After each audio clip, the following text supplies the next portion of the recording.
Ke Chief Minister's E-Championship Challenge kawasan emlang ke kerchan yang kita kita pun kerek waktu ya perang. Kini man ke pelat banyak ya pelak. Kini tak kejengnya kilang. Kelat wa yok siak wa cak sikai. Imentoy wa bun wa ikerchan ba MK wan ra ya gela. Wa chim ye wani wa sedang pi wa kamjo wa pun ku ye te. Chakli yang kilo. Hau ni snam uyoi ye wa he. Ibu kemai wa kamjo le imentoy. Ya kini ke thong.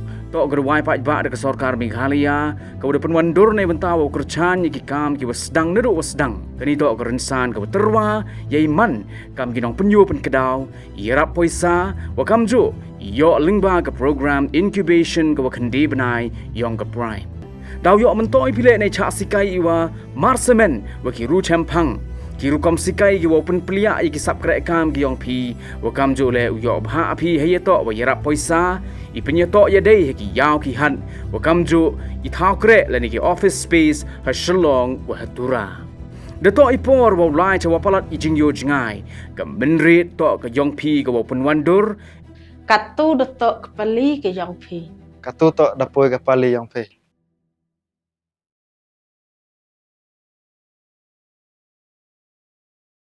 Indian Youth Congress kekenuan samla jak Indian National Congress haga kasau terik unai wiang arajar rabusau kelapan benar bagan Pynlong election ban Jied iki Dkhot jong kesengsan partai Congress sapok kejela Meghalaya.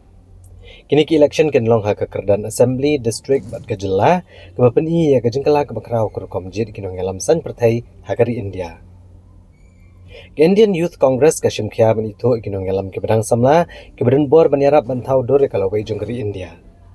Hagasan jam ke bapenti kenai ke senjar pat ba ke bakuat hagaseng yakini ki election an Pynlong da kanong rem bakongsan ba Jied ikinong elam tangkat kum gajing kershan jongki hapo hagaseng kani ke senjam kalong ke bayaha bagajing I jinga jong Rahul Gandhi u President All India Congress Committee u beli kun ya kadau jong gajing penkelai ke senjar pat ba hagaseng Congress kamtam lengba kitnat samla kum ke Indian Youth Congress bat ki samla pule jong keri India ke senjuk keri India ka NSUI ka Youth Congress kan ailat igi samla ban ni shimbenta shrem haga jinglong nongalam haga ni sengsen partai ka election kalong ke benta ke bakongsan bha jo kan jing persang ban tei ka pateng thamai jo kinongalam ladu kitranrai na kalyang ude bhanu chep u National President ke Indian Youth Congress ula pachai bagani ka dai ka jog ka bathamai haga san partai jong kari na ka benta kan ganti kinongalam san partai ke barang red Congress kin sha Jied kum ki Dkhot kani kedik senjam ke bapau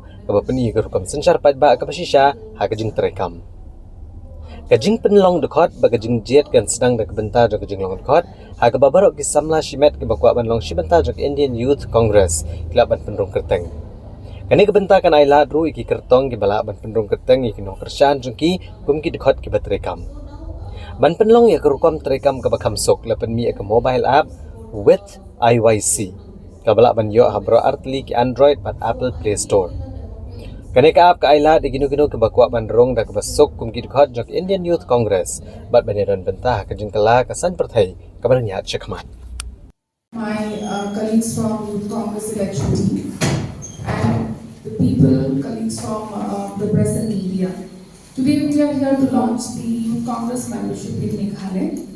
The previous committee has been dissolved and they have successfully completed their tenure. And on this launching, we are so thankful to the leaders of Meghalaya Pradesh Congress Committee that they are present here. And we are also thankful to the press and media who have come here. In this launching, we have certain criteria which we'll talk and discuss. We'll let you know about how Youth Congress works and who are eligible. The criteria, the dates and everything will be announced and informed to you in person. Members should be 18 to 35 years in age. Second, should be citizen of India. He should not be a part of any other political organization or must their membership in any other political organization. The cut-off date for membership are 14th November 1989 to 13th November 2026. Most important thing, all process is with IYC application. No offline process with IYC application.